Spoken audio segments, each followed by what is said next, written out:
술자리가 끝날 무렵 중해왕이 취한 척하며 나가지 않고 있다가 날이 저물자 공주의 침소에 들어가 누웠다. 경화공주가 놀라 일어나자 중해왕이 송명리 등을 시켜 꼼짝 못하게 붙든 다음 입을 막고 강제로 정을 통하였다. 경화공주는 원나라 출신의 왕비로 고려의 제27대 충수광의 제3비로 숙공휘령공주 혹은 그녀의 이름을 따서 백안홀도공주라고도 합니다.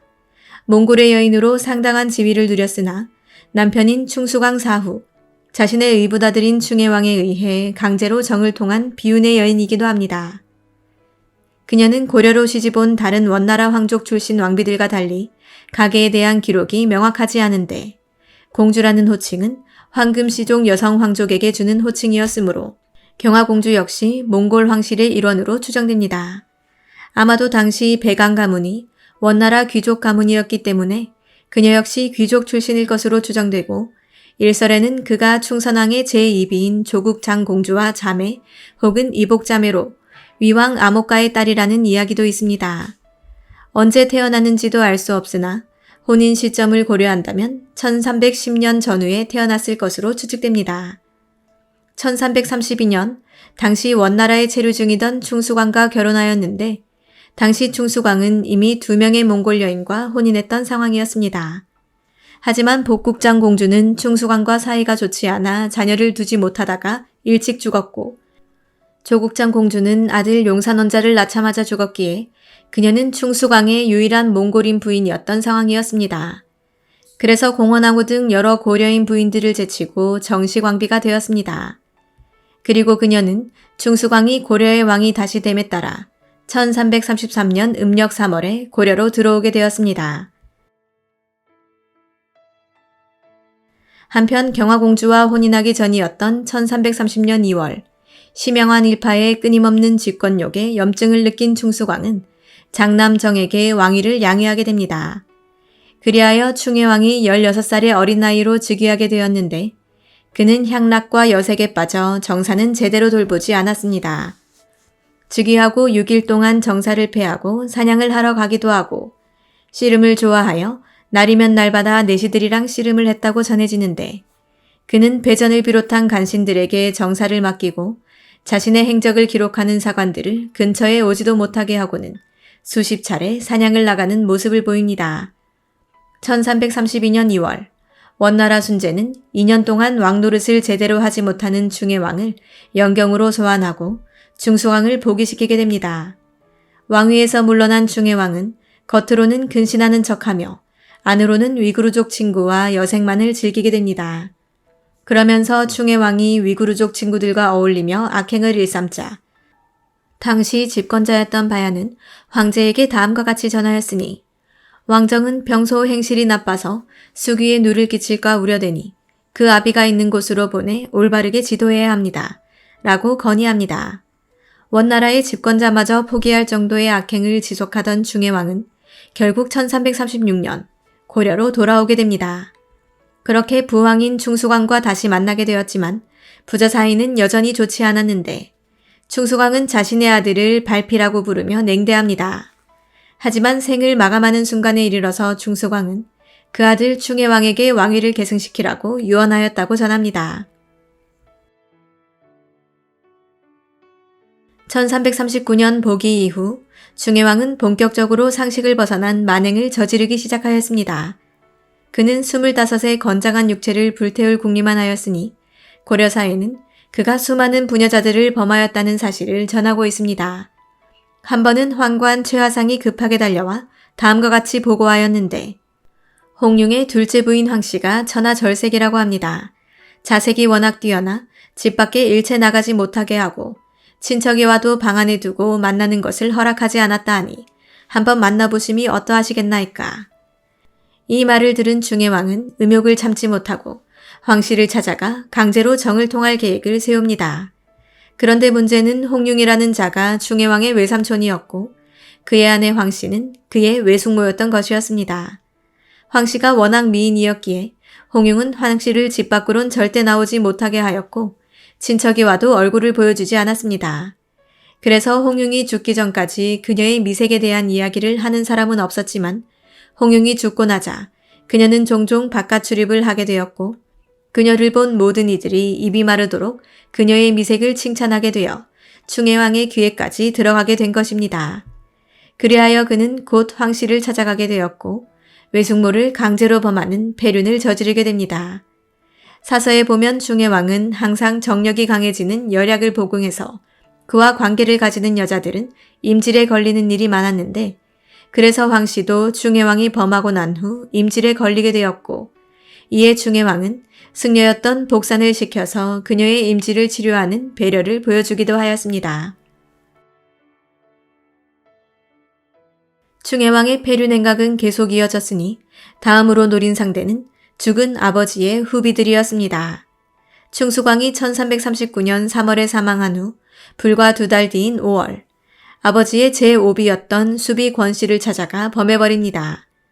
이에 그녀는 의붓자식에게 강제로 당한 수치심을 이기지 못하여 이듬해 자살하고 말았습니다. 그러한 성적 만행과 폐륜은 충수광의 제3비였던 경화공주에게도 닥쳐왔으니 충수광 사망 5달 뒤였습니다. 충해왕은 연회를 열게 되는데 경화공주를 위해 아버지의 혼령을 위로하고 앞으로 고려의 앞날에 안녕을 도모한다는 명목이었습니다. 충해왕이 그녀를 위해 잔치를 베풀자 담례잔치를 다시 열었는데 그것이 화근이었습니다. 왕은 공주보다 미리 일어나 자신의 거처로 돌아가는 척하며 돌아가자 마음이 놓인 경화공주는 바로 침실로 자리를 옮기게 되는데 이를 기다렸다는 듯이 충해왕은 그녀의 침실을 덮치게 되었으니 이에 그녀는 완강하게 저항하게 됩니다. 충해왕은 자신의 뜻을 받아줄 줄 알았던 경화공주가 거세게 반항하자 오늘 거사에 실패하면 낯을 들기가 어려울 것이라는 생각을 했습니다. 그래서 그는 수하인 송명리 등을 시켜 경화공주의 입을 들어막고 손발을 붙잡게 한 뒤 자신의 욕정을 채우게 됩니다. 경화공주는 자신의 의붓아들에게 당한 것도 모자라 신하들 앞에서 욕보이는 장면을 보이게 되었으니 그 수치심은 이루 말할 수 없었습니다. 이 일을 겪은 공주는 식음을 전폐하고 분을 이기지 못해서 원나라로 돌아가 충해왕을 고발하려고 말을 사려고 했습니다. 그런데 충해왕은 이를 눈치채고 근처에 있던 말시장이 열리지 못하게 하여 도망가지 못하게 먼저 손을 쓰게 됩니다. 이 이야기를 듣고 분노한 재상조적은 시명한 왕고를 고려왕으로 앉히고자 하였으니 조적의 난이라 일컫는 이 사건은 변란을 미리 파악한 충해왕의 기습으로 인해 조적의 목을 치면서 마무리됩니다. 그런데 충해왕이 이렇게 조정을 어지럽히며 남봉꾼의 시간을 보내던 시기는 아직 원나라에서 왕의 승인을 받지도 않은 시기였습니다.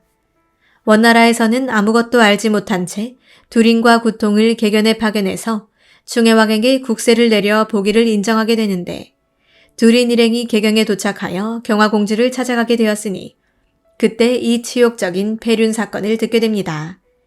이때 공주는 울먹이며 부들부들 떨면서 닭똥 같은 눈물만 뚝뚝 흘리며 지금의 왕인 충해왕에게 당하여 이곳으로 거처를 옮기게 되었고 살아도 산 목숨이 아닌 채 살고 있습니다.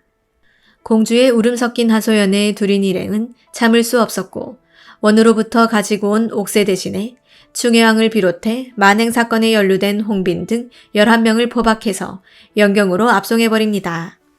충해왕이 압송된 후 고려의 정권은 원나라의 힘을 등에 업은 경화공주에게 넘어갔는데 그녀는 제일 먼저 충해왕이 자신을 범하도록 방조하고 도움을 준 찬성사 정청기를 정동성에 가두고 정동성의 관리들을 대폭 교체해버립니다. 하지만 원나라로 압송된 충해왕은 모진 대접을 받은 후 얼마 지나지 않아 돌아오게 되었는데 그는 여전히 정신 차리지 못하고 똑같은 만행을 이상하게 됩니다. 1341년에 왕이 예천군 권한공의 둘째 처 강씨가 아름답다는 말을 듣고는 혹은 박일하적으로 하여금 궁중으로 데려오게 합니다. 이때 더 충격적인 막장 사건이 발생하게 되는데 박일하적이 그녀를 데려오면서 그녀의 미색에 빠져 왕보다 먼저 그녀를 범했던 것입니다. 이에 분노한 충해왕은 박일하적과 강씨를 그 자리에서 직접 때려 죽여버립니다. 또 그해 11월에는 내시 전자유의 집에 가서는 그의 처를 범하고 며칠 뒤에는 자기가 때려 죽인 박일하적의 처를 찾아가 범합니다.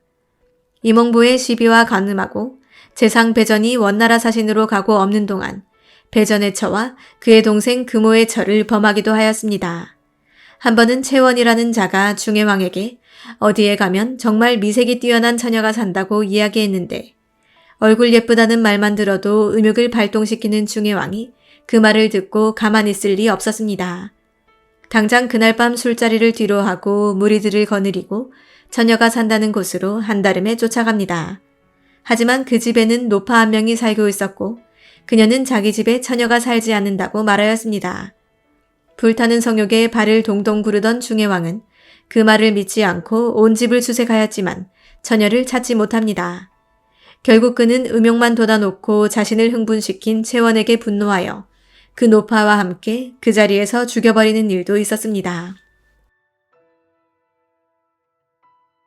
충격적인 폐륜과 만행이 지속되자 기왕후의 오라비인 기철을 필두로 관리들이 원나라 조정에 고발하게 됩니다. 중해왕은 폐륜과 여색으로 나라의 법도를 어지럽히고 있습니다. 제발 왕을 폐위시켜 무너진 왕권을 바로잡아 주십시오. 이에 원나라는 더는 그를 봐줄 수가 없었고 그를 붙잡아 원나라로 들이기로 결정하게 됩니다.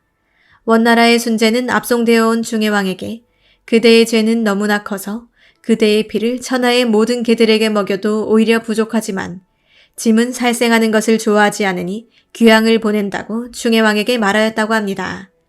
그는 결국 호남성 계양현으로 유배를 가게 되었고 그때 누군가로부터 받은 독주와 귤을 먹다가 죽게 되었으니 이때가 1344년 30살의 나이였습니다. 그가 죽었다는 소식이 고려에 전해졌을 때 아무도 그의 죽음을 애통해하는 사람이 없었고 오히려 기뻐서 날뛰는 사람들이 마을에 잔치를 베풀기도 했다라고 전해집니다. 한편 경화공주도 1344년 같은 해에 세상을 떠나게 되었으니 이 또한 애석한 일이 아닐 수 없습니다.